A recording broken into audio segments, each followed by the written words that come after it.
Bwana, mambo ni vipi? Mambo ni aje mwana Monicano Wins? Ni wakati mwingine tena ambapo tunasanuana kwenye moja kati ya issue ambayo ni ya muhimu sana na inawahusu hawa masuperstar wawili ambao si wengine bali ni Diamond Platnumz na Zuchu, ambao of course bwana wamekuwa ni moja kati ya artists ambao wanafanya vizuri sana kwenye muziki wao, lakini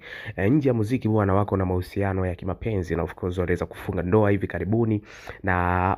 mambo yanazidi kwenda moto sana kwa upande wao. Sasa kuna kitu ambacho watu wengi wamekuwa kijiuliza kwamba Diamond Platnumz amefuata nini haswa kwa Zuchu, kwa sababu tukiangalia listi ya wanawake ambao alishakuwa nao huenda pia kama mzidi Zuchu katika masuala ya uzuri, ulembo na nini, lakini kwa Zuchu bwana ameonekana kwake bwana ndo amefika na vitu kama hivyo. Sasa siku ya leo bwana Zuchu amezidi kumuonesha Diamond Platnumz kwamba yeye ni mtu wa aina gani na namna ambavyo amekuwa na kipaji kikubwa hasa kwenye swala hili la muziki. Kumbuka kwamba hivi recently ameweza kuachia ngoma yake ya Amanda ambayo of course imekuja kupata remix na hii Amanda remix imeweza kuachiwa soon tu, ambayo ameweza kufanya na Spice, ambayo hii bwana imeweza kuonesha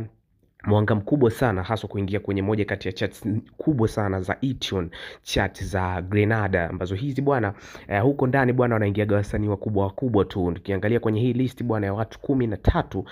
anaanza pale Cardi B na ngoma yake inaitwa Money, anafuata Rihanna na ngoma yake inaitwa Welcome alifanya na Drake, lakini pia anafuata Valiant na Reese's ambao ngoma yake inaitwa Passenger Princess, lakini pia kuna Millions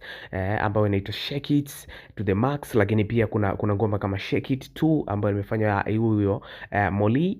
Silent Clip na Shensia au Sobana. Kuna Nicki Minaj humo, kuna Ice Spice ambayo inaitwa Barbie World, kuna Cardi B tena ambayo inaitwa WAP, kuna Elephant Man ambayo inaitwa Pretty Baby,